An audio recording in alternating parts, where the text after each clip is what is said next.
প্রিয় বন্ধুরা, আমরা গত ক্লাসে 7A এর 2 দাগ পর্যন্ত অঙ্ক করেছিলাম। আজকে আমরা 7A এর 3 দাগ থেকে পরবর্তীতে অঙ্কগুলো করার চেষ্টা করব। এক্ষেত্রে 7A এর প্রথম অঙ্কটি রয়েছে আমাদের 3 দাগের প্রথম অঙ্ক রয়েছে sine square pi by 7 plus sine square 5 pi by 14 plus sine square 8 pi by 7 plus sine square 9 pi by 14। এক্ষেত্রে অঙ্কটিকে আমরা খাতায় বসিয়ে নেব। অঙ্কটিকে খাতায় বসিয়ে নিয়েছি বন্ধুরা। এক্ষেত্রে তোমরা লক্ষ্য করো, আমরা সাইন স্কোয়ার পাই বাই 7টিকে বসালাম এবং সাইন স্কোয়ার 5 পাই বাই 14কে আমরা ভেঙে লিখলাম কি pi by 2 minus pi by 7। এক্ষেত্রে তোমরা যদি নিচে লসাগু করো আমরা 14 পাবো, উপরে আমরা কী পাবো 7 পাই মাইনাস 2 পাই, অর্থাৎ আমরা আলটিমেটলি 5 পাই বাই 14 পাবো। আর যেহেতু স্কোয়ার রয়েছে এক্ষেত্রে যদি কোনো কারণে যদি সামনে মাইনাস আসে তবে সেটা প্লাসে পরিবর্তিত হবে। পরবর্তীতে আমরা রয়েছে sine square 8 pi by 7। Sine square 8 pi by 7কে আমরা ভাঙিয়ে কী লিখতে পারি পাই প্লাস পাই বাই 7, এবং সাইন স্কোয়ার 9 পাই বাই 14কে আমরা ভাঙিয়ে কী লিখতে পারি sine square pi by 2 plus pi by 7। এবার আমরা সাইন স্কোয়ার পাই বাই 7টিকে বসালাম। এখানে দেখো পাই বাই 2 আছে মানে হচ্ছে 90 আছে, 90-এর সাথে কিছু নেই মানে 1 গুণ আছে। যেহেতু 1 গুণ আছে, 1 হচ্ছে ভিতর সংখ্যা, সেহেতু সাইন স্কোয়ারটা কস স্কোয়ারে পরিবর্তিত হবে কস স্কোয়ার পাই বাই 7। এবং এখানে যেহেতু 290 আছে অর্থাৎ 90-এর সাথে 2 গুণ আছে, সেহেতু এখানে পরিবর্তিত হবে না। আর আমাদের পরবর্তীতে অঙ্ক রয়েছে sine square pi by 2 plus pi by 7। এখানে 190 রয়েছে, এই জন্য সাইন স্কোয়ারের বদলে আমরা কস স্কোয়ার পাই বাই 7 লিখলাম। এটা এবং এটার দিকে খেয়াল রাখো, এটাকে থেটা এবং এটাকে যদি থেটা ধরো তাহলে আমরা কী পাবো sign square theta plus cos square theta, অর্থাৎ 1। আবার এটার দিকেও তাকাও, sign square theta plus cos square theta মানে হচ্ছে 1 প্লাস 1 সমান 2। পরবর্তী অঙ্কটি রয়েছে আমাদের cos square pi by 8 plus cos square 3 pi by 8 plus cos square 5 pi by 8 plus cos square 7 pi by 8। Cos square pi by 8কে আমরা সামনে বসিয়ে রাখলাম, কস স্কোয়ার 3 পাই বাই 8কে আমরা সামনে বসিয়ে রাখলাম, কস স্কোয়ার 5 পাই বাই 8কে আমরা ভাঙিয়ে কী লিখতে পারি পাই মাইনাস 3 পাই বাই 8, এবং কস স্কোয়ার 7 পাই বাই 8কে আমরা ভাঙিয়ে কী লিখতে পারি পাই মাইনাস পাই বাই 8। এক্ষেত্রে দেখো যেহেতু 290 আছে অর্থাৎ পাই 180 আছে, সেহেতু কস স্কোয়ারটা সাইন স্কোয়ারে পরিবর্তিত হবে না। আর এখানে দেখো এখানেও পাই রয়েছে 290, এর জন্য কস স্কোয়ারটা সাইনে পরিবর্তিত হবে না। কস স্কোয়ার পাই বাই 8 এখানেও একটা রয়েছে, এবং এখানে দেখো কস স্কোয়ার পাই বাই 8 এখানেও একটা আসবে, অর্থাৎ দুটো কস স্কোয়ার পাই বাই 8 আসবে। সেটাকে আমরা এখানে কি লিখতে পারি কস স্কোয়ার পাই বাই 8, একইভাবে 2 কস স্কোয়ার 3 পাই বাই 8 আসবে। 2 আমরা কমন নেব, তাহলে আমরা কী পাবো cos square pi by 8 plus cos square 3 pi by 8। এখন দেখো কস স্কোয়ার পাই বাই 8কে আমরা ভাঙতে পারবো না, কিন্তু কস স্কোয়ার 3 পাই বাই 8কে আমরা অবশ্যই ভাঙতে পারবো। কস স্কোয়ার 3 বাই পাইকে ভাঙলে আমরা কী পাবো cos square pi by 2 minus pi by 8। যেহেতু 190 সেহেতু কস স্কোয়ারটা সাইন স্কোয়ারে পরিবর্তিত হবে cos square pi by 8 plus sine square pi by 8। 2 common নেওয়ার কারণে দেখো এখানে থেটা আছে, এখানেও থেটা আছে, sine square theta plus cos square theta সমান সমান 1, সেহেতু 2 গুণ 1 সমান 2। আমাদের 3 নম্বর অঙ্কটি দিকে আমরা চলে যাব।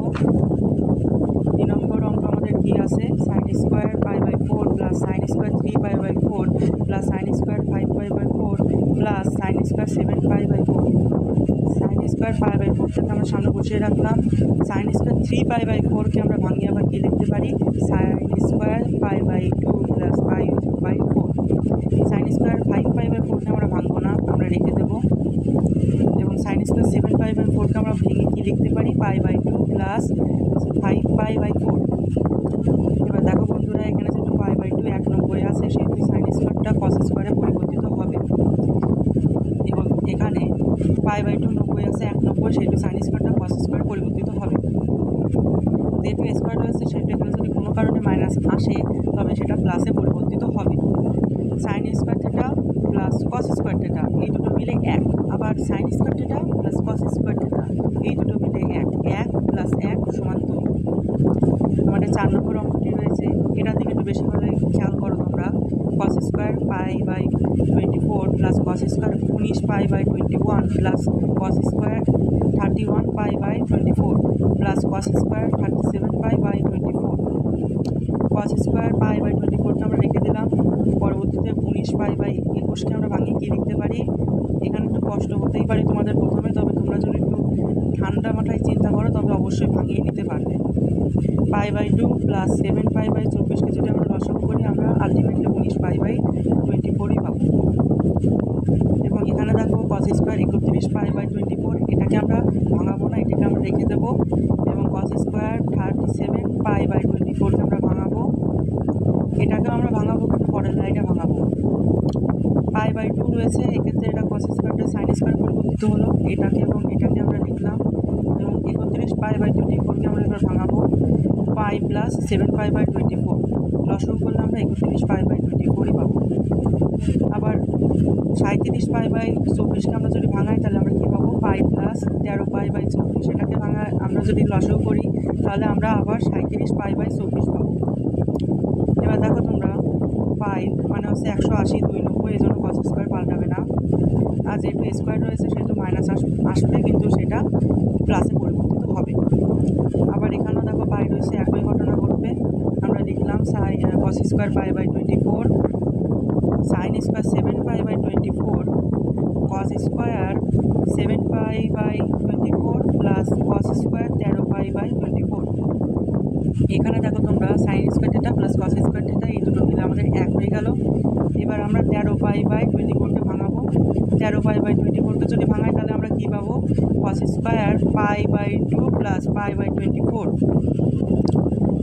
এক্ষেত্রে যেহেতু 190 রয়েছে সেহেতু এটা সাইনে পরিবর্তিত হবে, এবং এটা sin স্কোয়ার থিটা এবং cos স্কোয়ার থিটার সূত্র পড়বে, আলটিমেটলি 1 + 1 হবে সমান 2 হবে। এটা আমাদের 5 নম্বর অঙ্কের দিকে আমরা তাকাই।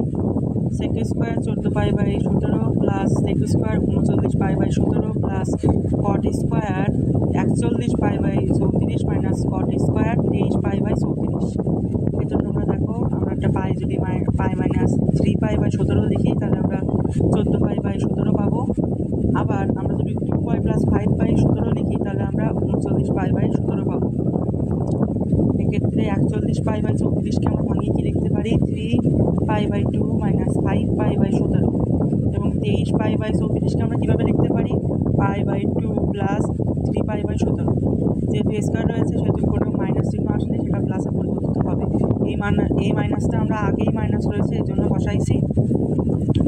এক্ষেত্রে দেখো এখানে পাই রয়েছে 180, অর্থাৎ সেক পাল্টাবে না। 2π রয়েছে, সেক পাল্টাবে না।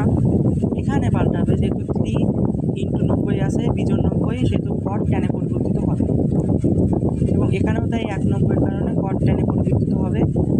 আমরা জানি এবার এখানে যদি আমরা এটাকে নিচে লিখি তাহলে আমরা কী পাবো? sec square theta minus tan square theta পাবো। আমরা জানি sec square theta minus tan square theta সমান 1, সেহেতু আমরা কী পাবো? 1 - 1 পাবো, এবং সেহেতু আমরা 0 পাবো আলটিমেটলি। পরবর্তীতে 6 নম্বরে আমাদের অঙ্কটি রয়েছে sin square π/12 plus sin square 3π/12 plus sin square 5π/12 plus sin square 7π/12, sin square 9π/12 plus sin square 11π/12। পরবর্তীতে রয়েছে sin square π/12 plus sin square 3π/12, এটাকে আমরা লিখলাম। sin স্কোয়ার 5π/12টাকে আমরা লিখলাম। প্রথম তিনটেতে আমরা কোনো কাজই করব না, পরবর্তীতে তিনটেকে আমরা ভাঙিয়ে নেব। এক্ষেত্রে sin স্কোয়ার 7π/12কে ভাঙালে আমরা কী পাবো? sin square π/2 plus π/12। এক্ষেত্রে এটা আমরা লসাগু করলে আমরা আগের অঙ্কে ফিরে আসবো। এবং sin স্কোয়ার 9π/12কে আমরা যদি ভাঙিয়ে লিখি তাহলে আমরা কী পাবো? π/2 প্লাস 3π/12। sin স্কোয়ার 11π/12কে যদি আমরা ভাঙিয়ে লিখি তাহলে আমরা কী পাবো? π/2 প্লাস 5π/12। এক্ষেত্রে আমরা এগুলোকে আমরা লসাগু করে যদি বিয়োগ করি সেহেতু আমরা আগের অঙ্কে ফিরে যাব। π/2 মানে হচ্ছে 90, যেহেতু কোনো 90-এর সাথে কোনো কিছু গুণ নেই সেহেতু 1 গুণ আছে ধরে নেব, এবং 1 গুণ থাকার কারণে এটা sin স্কোয়ার cos স্কোয়ারে পরিবর্তিত হবে। এক্ষেত্রে আমরা দেখতে পাবো sin square theta plus cos square theta পড়বে। এরকম sin square theta sin square π/12 cos square π/12, sin square 3π/12 plus cos square 3π/12, sin square 5π/12 plus cos square 5/12, অর্থাৎ 1 + 1 + 1 = 3। পরবর্তী 4কে আমরা পরবর্তী পার্টে আমরা করব। তোমাদের যদি ভিডিওটা পছন্দ হয়ে থাকে তবে একটা লাইক অবশ্যই করে দিও।